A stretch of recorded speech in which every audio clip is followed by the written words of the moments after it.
नमस्कार, SKS news में मैं तरुण आपका हार्दिक स्वागत करता हूं। आइए नजर डालते हैं हेडलाइंस पर।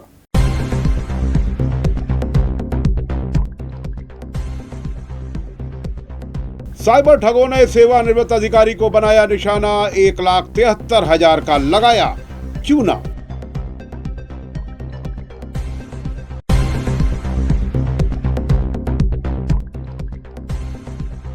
भाजपा नेता के घर चोरों ने बोला धावा, सोने चांदी के जेवरात सहित नकदी भी ले गए।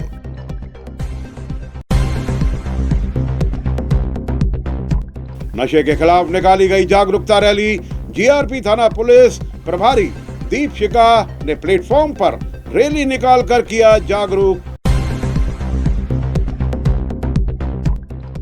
बागेश्वर धाम से जुड़े गोलीकांड का मामला, घायल मोतीलाल ने लगाए कई आरोप धीरेन्द्र शास्त्री के भाई पर। अब खबरें विस्तार से। पुलिस की तमाम कोशिशों के बावजूद शहर में साइबर ठगों का आतंक बरकरार है। शातिर ठगों ने ग्वालियर में एक ही दिन में 3 अलग अलग थाना क्षेत्र में रहने वाले सेवानिवृत्त अधिकारी, व्यापारी और ठेकेदार को निशाना बनाकर लाखों रुपए की रकम उनके खातों से ट्रांजैक्ट कर ली। ठगी का शिकार हुए लोगों को शिकायत पर पुलिस ने ठगों के खिलाफ मामला दर्ज करते हुए जांच पड़ताल शुरू कर दी है। ग्वालियर में साइबर ठगों ने एक सेवानिवृत्त अधिकारी को फेसबुक पर पेंशन कार्ड बनवाने का झांसा देकर 1,73,000 रुपए की ठगी का शिकार बना लिया है। ठगों ने व्हाट्सएप पर एपीके फाइल भेजी। पीड़ित ने जैसे ही फाइल डाउनलोड कर खोली, उनका मोबाइल हैक हो गया। इसके बाद ठगों ने फरियादी अनूप कुमार चौबे के खाते से 1,73,000 रुपए ट्रांसफर कर लिए। घटना 13 जुलाई की है।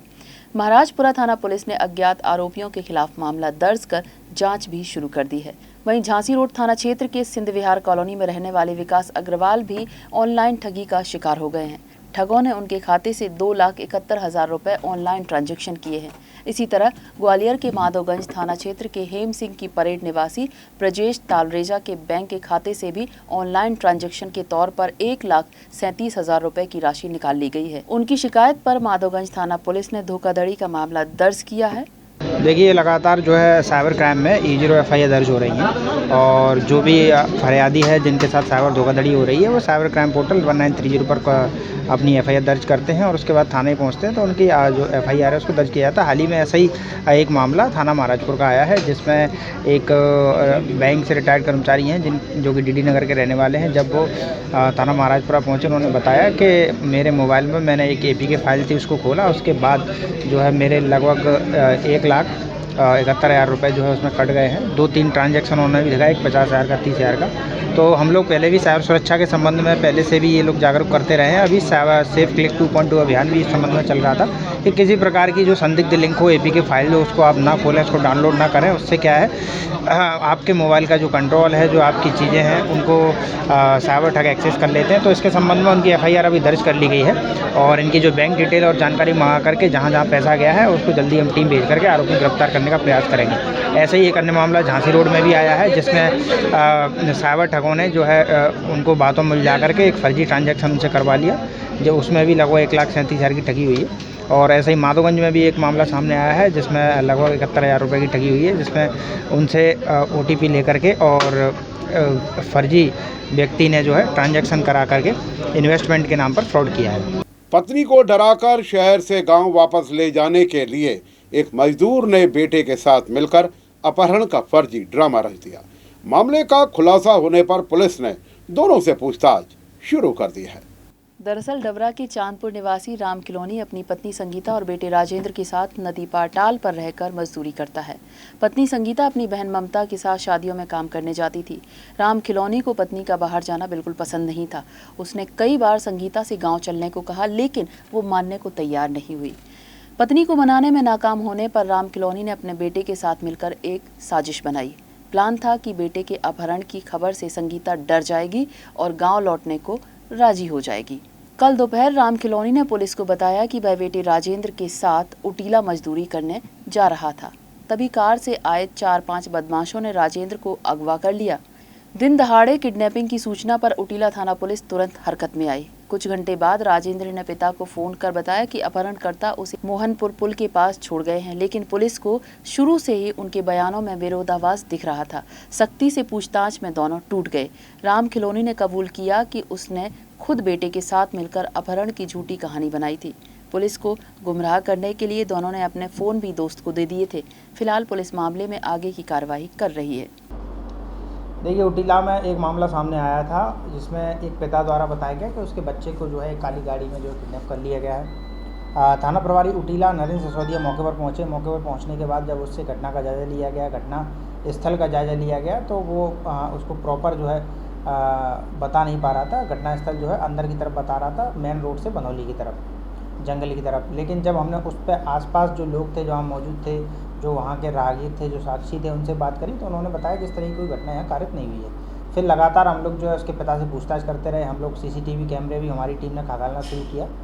तो उसके 2-3 घंटे बाद ही शाम को लगभग 7 बजे के समथिंग उसके लड़के का उसके पास फ़ोन आया कि पिताजी मुझे वो लोग छोड़ गए हैं और मैं यहाँ गोले के मंदिर पर हूँ। फिर हमारी टीम जो है उसको लड़के के पास पहुँची। लड़के के पास पहुँच करके उसको दस्तयाब किया और उससे बात की तो पता चला, उसने बताया कि मेरे को पहले जो है एक गाड़ी में बिठा करके जो है काले कपड़े पहने हुए लोग काली स्कॉर्पियो में ले जा करके उन्होंने मेरा किडनैपिंग की है और मेरे साथ मारपीट की। बोले थे मैं तुम्हारे पिताजी के साथ दुश्मनी है, इसीलिए बोले तुम्हारी मारपीट कर रहा है।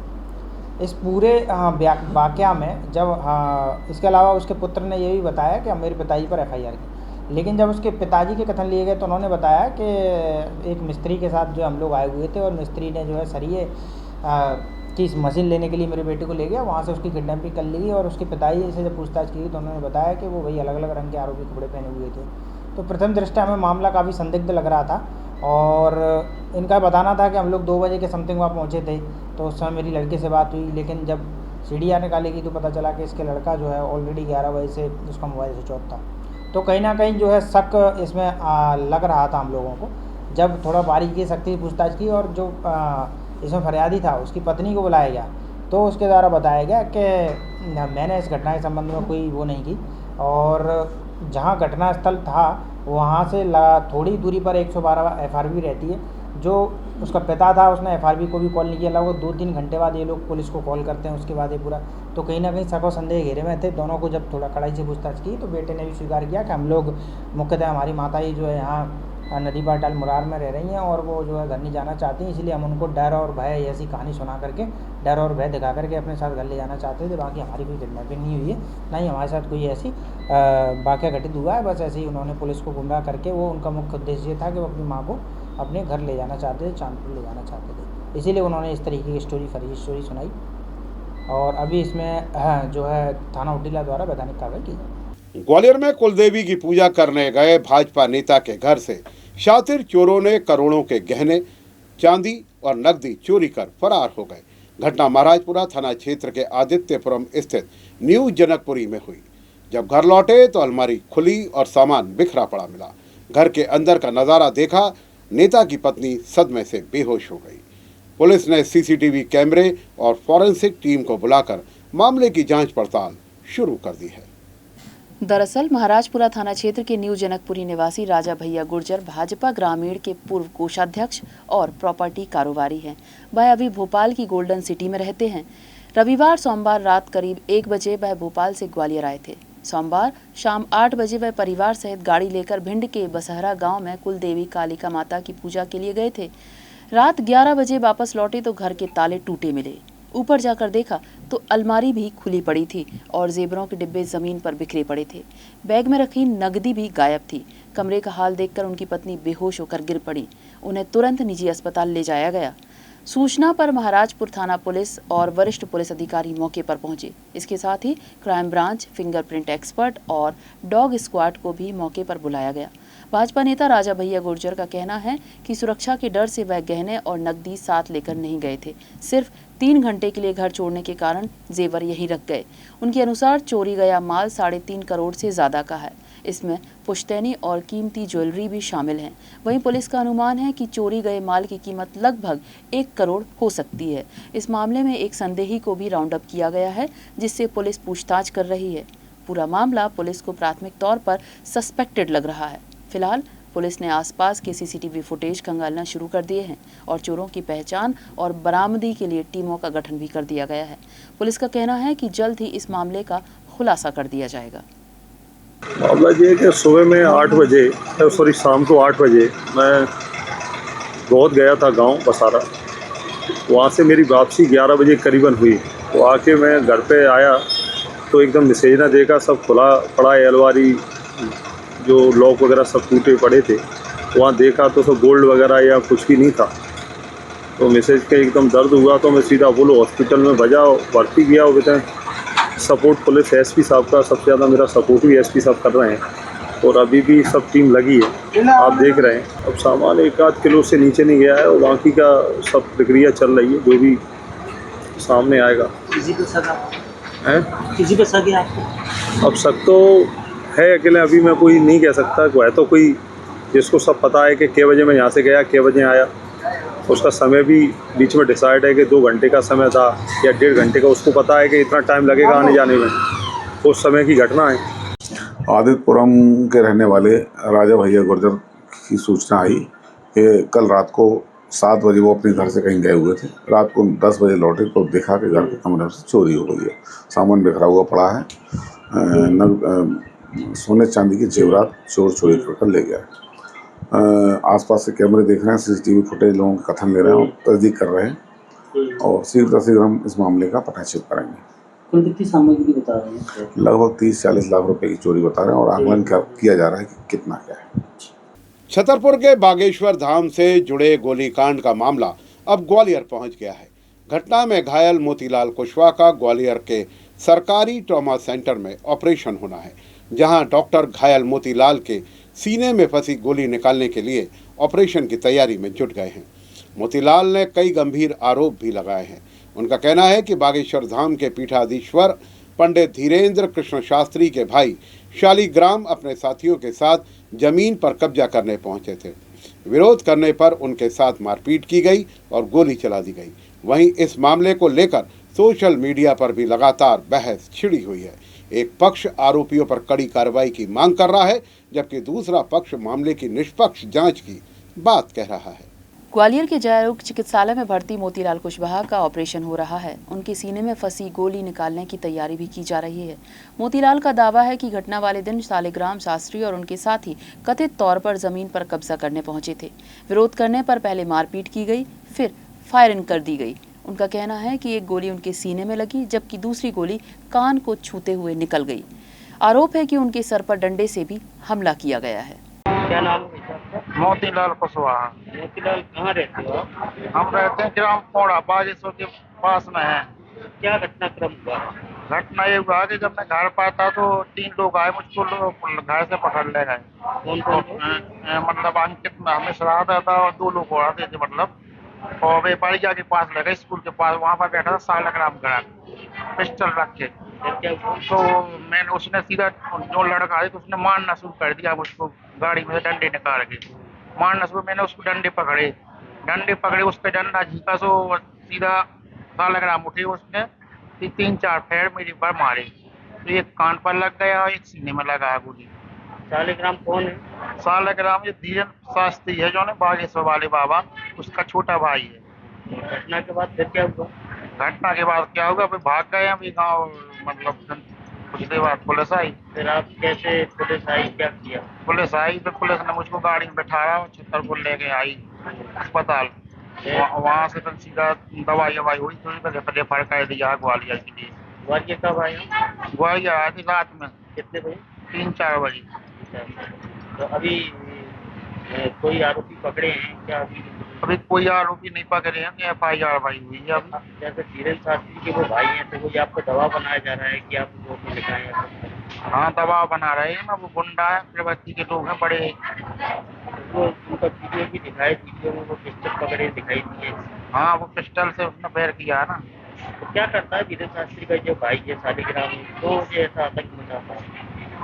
ये धीरेन्द्र शास्त्री का भाई है, तो ये मतलब बड़ा है, मतलब मुझे कुछ नहीं कोई बिगाड़ पाएगा। मतलब मेरे सब पुलिस ना प्रशासन सब मेरे साथ है। बोले प्रशासन आपकी सुनवाई कर रहा है कि नहीं?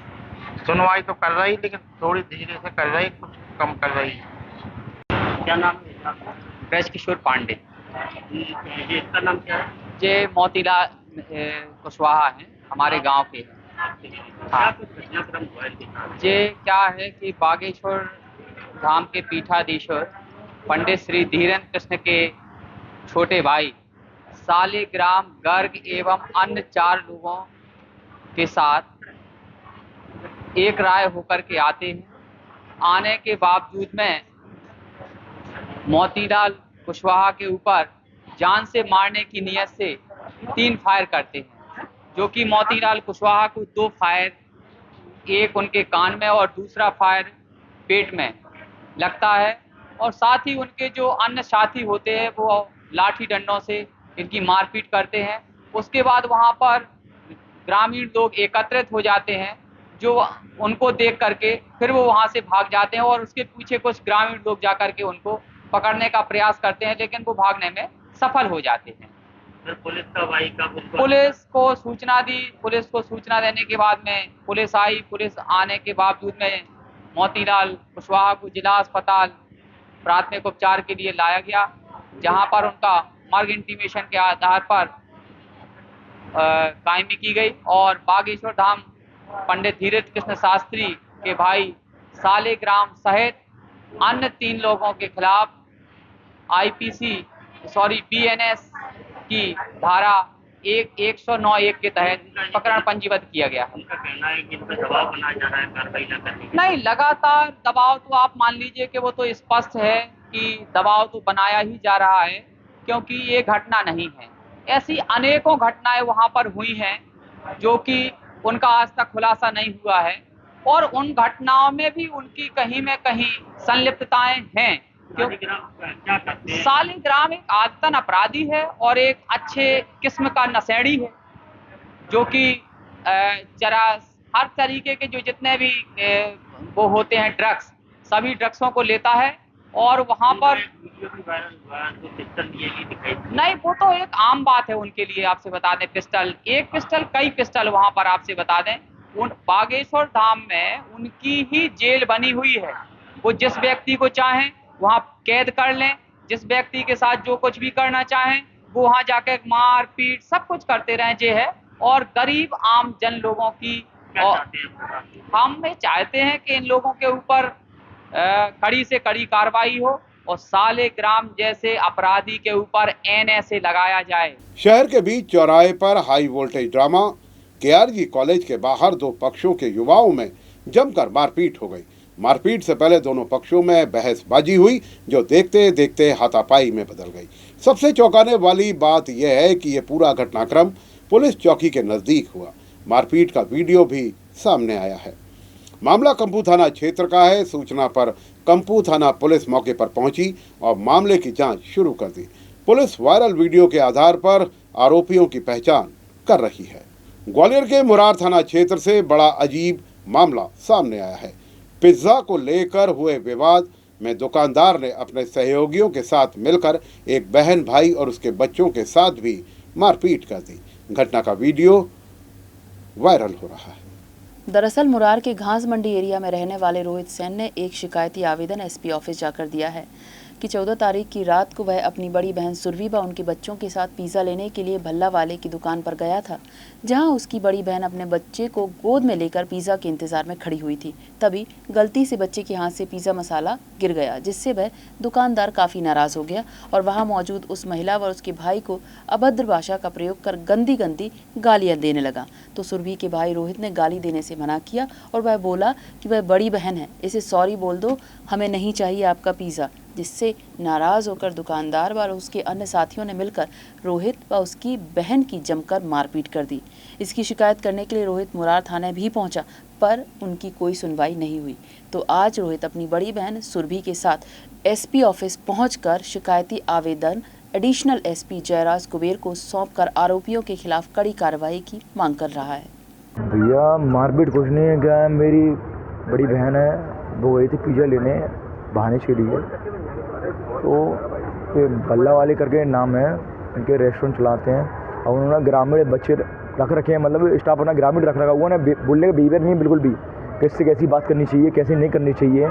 उन्होंने मेरी बहन से बदतमीजी की मैंने बोला यहीं सॉरी बोल दो, यहीं बात ख़त्म हो जाएगी। मैं सॉरी बोलने की जगह उन्होंने मारपीट की बहुत ज़्यादा। मेरे बहाने से उल्टा सीधा बोला, मेरे ब्लीडिंग होती, नाक में भी दर्द है मेरे। मैं भी चाहता हूँ मैं सुन भाई कैसे मारा? हाथ से। और कितने लोग थे? 10-12। क्या हुआ था सर, रात में हम लोग पिज़्ज़ा लेने गए शाम को 6-6:15 की बात है। तो मेरे बच्चे ने नमक की डिब्बी नीचे गिरा दी, तो वो लड़का मेरे से बदतमीज़ी से बोलने लगा, कौन साफ़ करेगा इसको? मैंने भैया मैं कर देती हूँ, मेरा बच्चा है, गलती हो गई, सॉरी। इतने में बोलने लगा, मेरी चुन्नी पकड़ के, मैंने भैया पिज़्ज़ा दे दे, तो आते जाते लोगों को दे रहा है, हमें क्यों नहीं दे रहा? मेरे से कहता है ऐसे चुन्नी खींच के ले लेगी पिज़्ज़ा। तो मेरे भाई ने बोली, भैया ऐसे क्यों बोल रहा है, दीदी बड़ी है, उनसे सॉरी बोल दे, हम तो चले जाते हैं, हमें नहीं चाहिए कोई पिज़्ज़ा। उतने मेरे भाई से बोलता रुक जा, तुझे मैं सॉरी बुलवा ही देता हूँ। 10-12 लड़के आए, पूरा स्टाफ, माँ बहन की गंदी गंदी गालियाँ दे के मेरे भाई को इतना मारा उनने, जगह पे एक्टिवा पटकती उसके ऊपर, इतना खून से लथपथ कर दिया। फिर जेंट में मुरार थाना पहुँचे। मुरार थाना में किसी भी तरीके से कोई सुनवाई नहीं हो रही है। हम कल से घूम रहे हैं, पूरा घर हम से परेशान है, भूखे प्यासे, लेकिन हमारे बच्चों को लेके कुछ भी सुनवाई नहीं हो रही है। वहाँ पे जो अर्चना करके मैडम है, जब उनको पैसे नहीं मिले थे, जब तो वो अच्छे से बोल रही थी, जो उनके हाथ में पैसे है, मेरी आंखों के सामने भल्ले वाले के लड़के जो थे उन्होंने पैसे दिए, उसके बाद उनकी कोई कार्रवाई नहीं है। हम रात में भी 12 बजे घर गए, आज सुबह की 9 बजे की मुरार थाने में है, हमसे बदतमीजी से बोली जा रही है, लेकिन कोई सुनवाई नहीं है। साहब ने बोला है, आवेदन दिया है, बोल रहे हैं कि जाके देखिए अभी क्या होता है, आप बताइएगा हमें। हम ये चाहते हैं जैसे मेरे भाई के खून निकला वैसे उनको भी सजा होना चाहिए। मेरा भाई ये समझ लो मौत के मुंह से बचकर आया है, जैसे वो भी अंदर होना चाहिए। 10-12 लड़के वो जो कह रहे थे, बुला लो, कौन सी मीडिया है, कौन सी पुलिस है, हम किसी से नहीं डरते हैं। ये थाना मुरार का मामला है। इसमें कल रात्रि में झगड़ा हुआ था। ये पिज़्ज़ा स्टॉल था, उस पर से ये लोग जो फरियादी था उसका ये कहना है कि मैं पिज़्ज़ा लेने गया था, तो वहाँ झगड़ा हुआ। और जो पिज़्ज़ा का जो संचालक है, जो काउंटर संचालक है, उसका द्वारा कहना है कि इनके द्वारा उसके पिज़्ज़ा काउंटर पर तोड़फोड़ की गई। दोनों पक्ष थाने पर पहुँचे थे, दोनों पक्षों के खिलाफ विध्वंसक कार्रवाई की जा रही है। थाना प्रभारी बताया गया है कि और इसको गंभीरता से संज्ञान में लेते हुए कार्रवाई करेगी। नशे के खिलाफ जीआरपी थाना पुलिस की मुहिम पुलिस मुख्यालय के नशे से दूरी है जरूरी अभियान के तहत आज जीआरपी थाना ग्वालियर में जागरूकता रैली निकाली गई। थाना प्रभारी दीपशिखा तोमर ने स्टाफ और रेल कर्मियों के साथ प्लेटफॉर्म पर लोगों को नशे के दुष्परिणाम बताए और स्वस्थ जीवन का संदेश दिया। पुलिस मुख्यालय भोपाल के निर्देशन पर 15 जुलाई से 30 जुलाई तक चलने वाले नशे से दूरी है अभियान के तहत आज जीआरपी थाना ग्वालियर में जागरूकता अभियान आयोजित किया गया। थाना प्रभारी दीपशिखा ने अपने स्टाफ, रेल रक्षा समिति, कूली बैंडर्स और ऑटो ड्राइवर के साथ मिलकर प्लेटफॉर्म पर रैली निकाली। इस दौरान आमजन को नशे से होने वाले शारीरिक, मानसिक, आर्थिक और सामाजिक नुकसान के बारे में बताया गया। साथ ही नशे से दूर रहकर स्वस्थ जीवन अपनाने और अवैध नशे की सूचना तुरंत पुलिस को देने की अपील भी की गई। पुलिस ने अभियान को सफल बनाने और नशे के खिलाफ समाज को जागरूक करने का संकल्प भी लिया।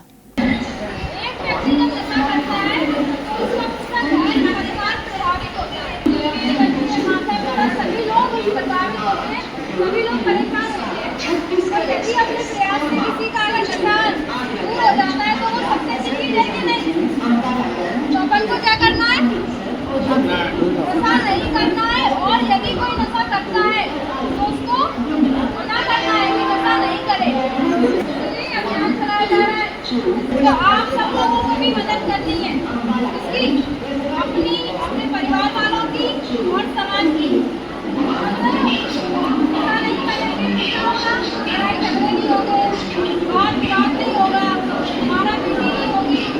शांति बनी रहेगी तो आज से क्या करोगे सब लोग, नशा नहीं करोगे और करना है उसको समझाओगे तो सब लोग शपथ लेंगे। करो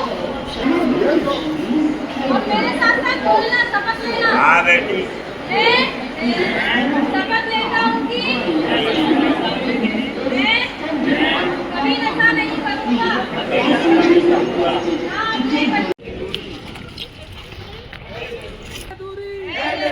नशे से दूरी है जरूरी, नशे से दूरी है जरूरी। एसकेएस न्यूज में फिलहाल के लिए इतना ही। मुझ तरुण को दीजिए इजाजत और आप देखते रहिए एसकेएस न्यूज। नमस्कार।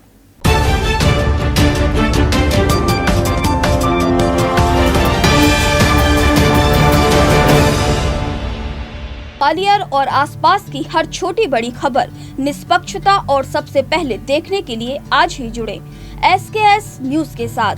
YouTube पर सर्च करें SKS न्यूज ग्वालियर और चैनल को सब्सक्राइब करें। Facebook पर हमारे पेज SKS ग्वालियर को लाइक करें और फॉलो करें।